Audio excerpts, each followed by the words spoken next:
እውነትም እጅን በአፍ የሚያስጭን ተአምር በጣም ይገርማል። እስኪ ዛሬ በዕለተ ሰንበት በጣም ደስ የሚል ቪዲዮ ልጋብዛችሁ። ታዲያ እናታችን ቅድስተ ቅዱሳን ቅድስት ድንግል ማርያምን የሚወዱ ሰዎች በሙሉ ደስ ይላቸው ሐሴት ያደርጉ ዘንድ ላኩላቸው። እስኪ በዘመናችን የሆነ ታሪክ ነው የምነግራችሁ። ይህቺ ልጅ ከእኛው ጋር አብራ ዩኒቨርሲቲ የተማረች እህታችን ነች። እንደኛው ግን ጥቂት የሰንበት ትምህርት ቤትን ፍሬ ቀምሳለች። በጣም በትልቅ ውጤት ነው የተመረቀችው። ስራ እንደምታገኝ እርግጠኛ ስለነበረች እናት አባቷን ከገጠር ይዛ መጣች። እዚህ እነሱን ጥዬ መምጣት አልችልም፣ አዲስ አበባ ኖራለሁ ብላ ከገጠር ይዛ መጣለች። ስራ ቢፈለግ የለም። 1 ዓመት ከ8 ወር ስራ ሲፈለግ አላገኘችም። ኋላ እፈልግሃለሁ ብላን እኔና አንድ ጓደኛዬ ስናወራ እንግዲህ 1 ዓመት ከ8 ወር ገመናዬን ደብቄ እናት አባቴን በቀንም 1 ቀን እየመገብኩ አኑሬያለሁ። የቤት ኪራይ መከራ ነው፣ ብዙ ነገር ጭንቅ ነው። እባካችሁ ጥቂት ገንዘብ አበድሩኝና ወደ አረብ ሀገር ተሰደዳለሁ አለች። ታይ ብንላት እምቢ አለች። ጥቂት ገንዘብ አዋጣንላት። ለሽልማት የተሰጣትን የአንገት ሐብል የእጇን ሁሉ ሸጣ ጉዞ ወደ አረብ ሀገር ትሄዳለች። 3 ወር እንኳን መስራት አልቻለችም። እግሮቿ ማበጥ ጀመሩ። ማበጥ ሲባል ዝም ብሎ ማበጥ አይደለም። በኢሞ ፎቶ ልካ ስናየው አንድ እግሯ በራሱ 3 ሰው ያነሳው መምጠቱ። ሆስፒታል ስትመላለስ ቆይታለች። ዶክተሩ የመጨረሻ ያለውን ሪዛልት ሲሰጥ ሰውነትሽን ካንሰር የሚባል በሽታ ተቆጣጥሮታል አለ። ከቻልሽ የእኛን እስልምና ተቀበይሽ አዳያዥ ከኛ ጋር፣ ካልሆነ ግን ወደ ሀገርሽ ሂጂ። የማያምን ሰው በሀገራችን የመቅበር ልማድ የለንም አሏት። እነሱ ተማምኖ ሞት አውጀውላታል።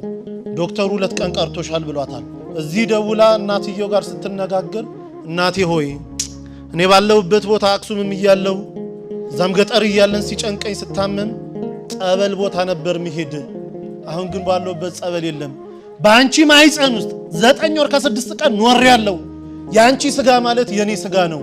እባክሽ ሂጂና ተጠመቂልኝ አለቻት። የተልኮ ጥምቀት ማለት ይሄ ነው። ሂጂና ተጠመቂልኝ፣ በአንቺ ስጋ እመቤቴ እኔን አጥምቃት ትፈውሰኛለች፣ አምናታለሁ፣ ሂጂ አለች። ለካ እናትየው እግራቸውን ያማቸዋል። እሳቸውም ጳጉሜ 1 2 3 2013 ዓ.ም ልደታ ታውቁታላችሁ ብዬ አስባለሁ። ሜክሲኮ ልክ ስትገቡ እዛ በስመ አብ ወወልድ ወመንፈስ ቅዱስ አሐዱ አምላክ አሜን፣ ይቺ ጥምቀት የኔ ጥምቀት አይደለችም፣ ልጄ ባለችበት ቦታ አጥምቂልኝ ትላለች እናትዬ። ገባች። ተጠምቀው ሲወጡ 3 ቀን ነው ተጠምቀው የወጡት። ደውልልኝ አሉ ዶክተሩ። 2 ቀን ቀርቶሻል ብለዋል። እናትየው 3 ቀን የተጠመቁት። ሲደወል ልጅቷ ዝልፍልፍ ብላ ወድቃ ሆስፒታል ወስዷታል። ሆስፒታል ገና ስትገባ ራሷ ነው የምትነግረን፣ ሰውነቴ ላይ የነበረ ያ ክብደት የሚመሰል አላንቀሳቀስ ያለኝ ነገር ሁሉ ውድቅ ብሎልኝ አዲስ የ18 ዓመት ህፃን ልጅ መስዬ ሆስፒታል በር ቆምኩኝ አለች። ይሄ ከአእምሮ በላይ ነው። ዶክተሩ እንዴት ሆንሽ ይላታል። አላውቅም ትሏለች። አንቺም ካላውቅሽ እኔ ምን አውቃለሁ ይላታል ዶክተሩ። እርሱን የሚመረምር ዶክተር ፈቃድ ሞልቶ ወጥቶ ነበረ። ከሄደበት ቦታ የ6 ሰዓት መንገድ ነርቶ ተመልሶ ሕክምና ገባ። ልጅቷን አምጡ ይላል። ይሄው እኔ ነኝ ትላለች። እባክሽ አትቀልጂብኝ፣ ልሰራ ነው ያለሁት። እኔ ልጅቷን አውቃታለሁ፣ ኪሎዋ ይሄን ያለው ደሞ እንዲህ ነው። አንቺ ደሞ ሳይሽ አዲስ ህፃን ልጅ ነው የምትመስዪው፣ ልጅቷን አምጪ አላት። አይ እኔ ድኜ ነው አለች። እንዴት ሆኖ? ተጠምቄ። ከየት አምጥተሽ ጸበል? አረብ ሀገር አይደለም ወይ ያለሽው? ከየት አመጣሽ? አይ እናቴ ተጠምቃለኝ። እናቴ ልትጠመቅ ስትገባ ወላዲተ አምላክ ድንግል ማርያም ከመልአከ ምክሩ ከቅዱስ ሚካኤል ጋር እኔ ቤት ውስጥ ይመጡ ነበር አለች። ጠዋት ስነሳ ሙሉ ሰውነቴ እረጥቦ ነበር የምገኘው አለች። እናቴ እዛ ትጠመቃለች፣ ድንግል ማርያም ደግሞ እኔን እዚህ ስታጠምቀኝ ነበር፣ እንዲዳንኩኝ አለችው። ዶክተሩ ማልቀስ ጀመረ። እንዲህ የሚባል ነገር አለ? በእውነት ድነሻል? አንድ ይኮነማ እኔም እኮ 17 ዓመት ካንሰር ታማሚ ነኝ። በቀን 2 ኪኒንና 3 መርፌ እየተወጋው ነው 17 ዓመት የገፋሁት። እባክሽ አገርሹ ሰጅኝ፣ አንቺ ምትያት ሴት ካለች እኔንም ታጥምቀኝ አለ። ያው እንግዲህ ታውቃላችሁ እሷ መምጣት አትችልም። እዚህ ደውላ ከኛ ጋር አገናኘችው። ሰውየው እዚህ የገባው ሐሙስ 10 ሰዓት ላይ ነው ማታ። አሁን ወስዳችሁ ካላጠመቃችሁኝ አለ። ብንለው ብንሰራው በፍጹም። በኋላ ተደውሎ በአረበኛ የሆነ ነገር አለችው። ተረጋጋ። ለሊት 9 ሰዓት ላይ ተነስቶ ውሰዱኝ አለ። ስንሄድ ቤቱ ተዘግቷል። ገና በር ላይ ካህኑ እየከፈቱ ነው። አብሮ ገባ።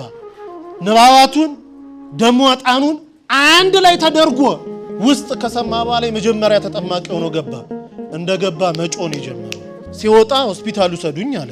ኧረ እባክህ እንደው ቢያንስ 1 ሱባኤ ሳምንት ተጠመቅ። በፍጹም። ከዛች ሴት ጋር ሳወራ እኔ ቤት ውስጥ ይሸተኝ የነበረው ሽታ አሁን እዚህ ቦታ ሸቶኛል።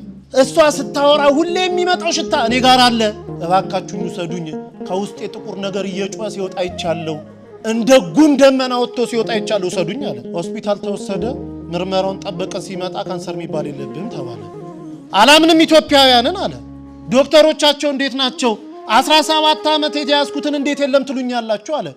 አይ አገሬ ሄጄ ይመረመራለሁ። ሄዶ ሲመረመር የለብህም ተባለ።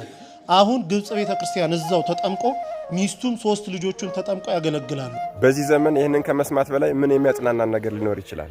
ለምታውቋቸው የሰንበት ተማሪዎችና ለእናታችን ለቅድስተ ቅዱሳን ለቅድስት ድንግል ማርያም ወዳጆች በሙሉ እስኪ ሸር አድርጉላቸው።